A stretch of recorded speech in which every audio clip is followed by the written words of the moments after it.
Ar noson gynta'r ymweliad â Gwlad y Basg, mi gawson ni gyflwyniad i'r mentra cydweithredol. Ac yna diwrnod canlynol, byddwn ni draw I dref Llwyddo'n I gyfarfod â busnesau, a mudiadau, a mentra cydweithredol sydd wedi ymsefydlu yn nghanolfan diwylliannol Martin Gwald. A mae hwnnw'n barc busnes ac yn barc arloesi sy'n arbenigo mewn diwydiannau sy'n gysylltiedig efo'r iaith. I ddechrau, aethon ni at sosiolinguistica crwstera sydd yn fenter cydweithredol ar gyfer ymchwil ac sy'n cydweithio hefo pob math o brifysgolion ac hefyd pob math o fusnesau mentra cydweithredol. Yna, mi aethon ni at Ymweliad sydd yn rwydwaith o fusnesau a mudiadau a mentra cydweithredol sy'n gweithio o blaid yr iaith Basgeg. Yna, yn y pnawn, aethon ni weld Beria, y papur dyddiol Basgeg, ac yna I weld Ymwn, sy'n rhwydwaith sy'n arbenigo mewn iaith a gwaith, a sut I newid iaith gwaith.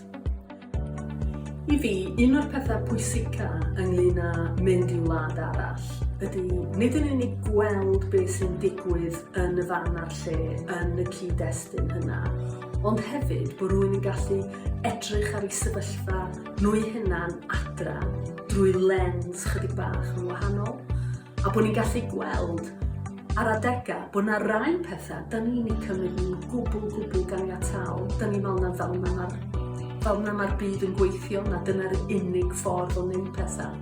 Ond o fynd I wlad arall a gweld sut maen nhw'n wneud pethau, da ni weithiau yn gallu herio y ffordd da ni'n hunan wedi bod yn gwneud pethau erioed. A mae yna gyfnewid syniadau, mae yna gyfnewid profiadau ymarferol, ond mae'r cyfnewid profiad, achos pan da ni'n mynd I wlad fel Gwlad y Basg, da ni'n mynd yno efo dealltwriaeth o'n profiad ni fel pobl sy'n siarad Cymraeg. Felly da ni'n gwybod yn iawn sydd beth ydy siarad iaith sydd wedi lleiafrifoli fel yr iaith Basgeg. Da ni'n gwybod yn iawn sydd beth ydy defnyddio un iaith a bod rhywun yn ymateb I ni yn yr iaith arall. Da ni'n gwybod sut da ni'n teimlo pan da ni'n cael y profiadau yna. Da ni'n gwybod hefyd pa mor anodd ydy weithiau I drio ymgyrchu neu I drio symud pethau ymlaen ar ran yn iaith ni. Ac felly mae'r profiadau yna yn profiadau cwbl gyffredin rhyngthyn ni a phobl yn Wlad y Basg. A mae hwnna'n rhoi sylfaen mor gre I ni fedru dysgu. We are really pleased to have this visit of our Welsh colleagues. It's important that we share our experiences and our knowledge with different organizations for minorities language, because any success from a minorities language, it also could be a success for another one. So let's work together. Helo, Dr Rhian Hodge ydw I. Dwi'n uwchddarlithydd y maes cymdeithaseg a pholisi cymdeithasol yn Brifysgol Bangor. Wedyn ni wedi cael cyfle gwych I ddod I Wlad y Basg.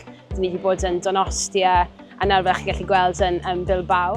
Ond mae dod I Wlad y Basg yn gyfle gwych I ni cysylltu ac I adeiladu ar y berthynas sydd ganddyn ni'n barod. Ni wedi bod yn ffodus iawn I gallu siarad gyda tipyn o arbenigwyr yn y maes, rhannu syniadau a meddwl am ffyrdd allan ni fod yn cydweithio. Felly bydd yn gwych I wahodd unigolion draw i'r lansiad bydd ganddyn ni yr hydre. Mae Gwlad y Basg, so mae'n lot o debygrwydd rhwngthyn ni. Mae'r ffordd ni'n adfywio ieithyddol, felly mae'n gyfle gwych I ddod yma a rhannu syniadau.